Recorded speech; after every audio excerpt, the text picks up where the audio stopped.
Hello বন্ধুরা, আগের বার যখন আমি ভিডিও বানিয়েছিলাম তখন আমি বলেছিলাম যে এখানে ব্যাঙ্গালোরে আসার পর নানা রকমের মাছ আমি খাচ্ছি। তো এই আজকে একটা নতুন মাছ নিয়ে এসেছি। আগেও খেয়েছি আমরা, কিন্তু কোনোদিন দেখাইনি। তো এই মাছটার নাম হচ্ছে রানি ফিশ, বা ইংলিশে এটাকে বলে পিঙ্ক পার্চ। এই মাছটা জেনারেলি ওই ওয়েস্টার্ন কোস্টাল এরিয়াতে, যেরকম মহারাষ্ট্র, গোয়া বা কর্ণাটকের ওয়েস্টার্ন কোস্টাল এরিয়াতে পাওয়া যায়। এবং এই মাছটা তারপরে আমি কলকাতায় তো কোনোদিন খাইনি, ব্যাঙ্গালোরে আসার পর প্রথমবার একবার ট্রাই করেছিলাম, দারুণ খেতে, তাই জন্য আবার এবার নিয়ে এসেছি। এই রানি মাছটা খুব হালকা পিঙ্ক রঙের, আর গায়ে হলুদ হলুদ রঙের দাগ রয়েছে লম্বা লম্বা, আর সাথে খুব নরম মাছ, বেশি অয়েলি নয়, হালকা একটা মাইল্ড ফ্লেভার আছে। মাছটায় যেহেতু খুব কম কাঁটা আছে, এই জন্যে বাচ্চাদের জন্যে খুব ভালো মাছটা।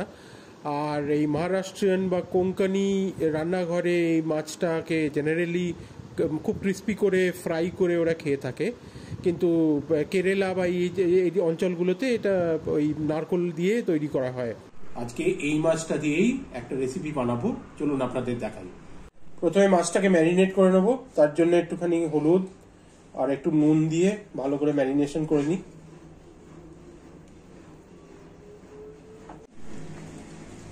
এবার একটা কড়াইতে একটু সর্ষের তেল গরম করে নিচ্ছি।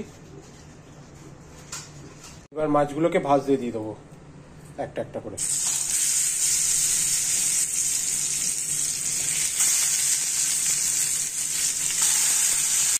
এবার একটা মিক্সির মধ্যে একটা টমেটো আর এক পিস লঙ্কা আর অল্প একটুখানি আদা নিয়ে এটাকে পেস্ট বানিয়ে নেব।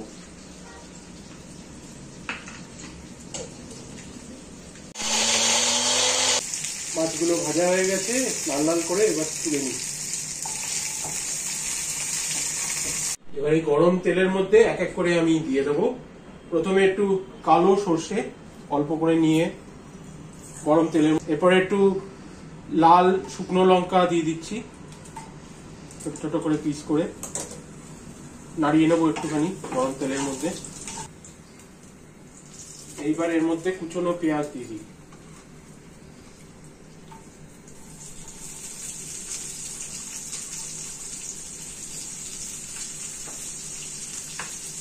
পেঁয়াজটাকে এবার লাল হওয়া পর্যন্ত ভেজে নিতে হবে।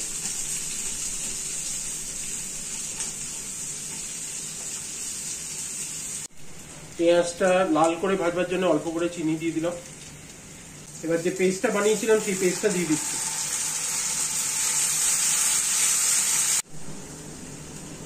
এবার এর মধ্যে একটুখানি হলুদ দিয়ে দেবো, একটু নুন দিয়ে দেবো, আর দিয়ে দেবো একটুখানি কাশ্মীরি গুঁড়ো লঙ্কা, যাতে রংটা ভালো আসে।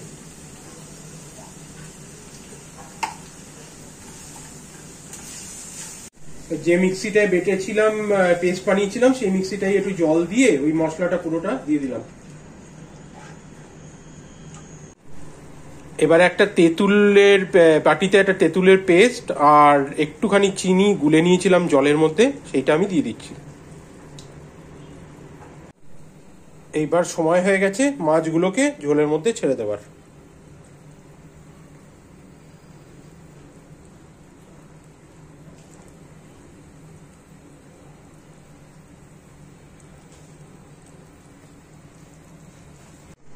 ব্যাস, এবার মাছের তরকারিটা হয়ে গেছে। এবার মাছগুলোকে আগে নামিয়ে নিচ্ছি যাতে ভেঙে না যায়, তারপরে বাকি ঝোলটাকে ঢেলে নেব।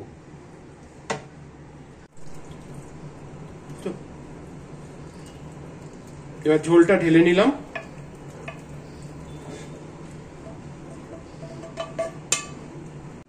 শেষে কাঁচা লঙ্কা আর একটু ধনেপাতা দিয়ে গার্নিশ করে নিচ্ছি।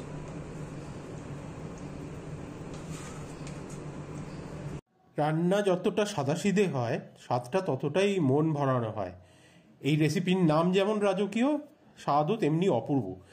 খুব কম উপকরণে খুব সহজে বাড়িতে তৈরি হয় এই হালকা সুস্বাদু মাছের ঝোল।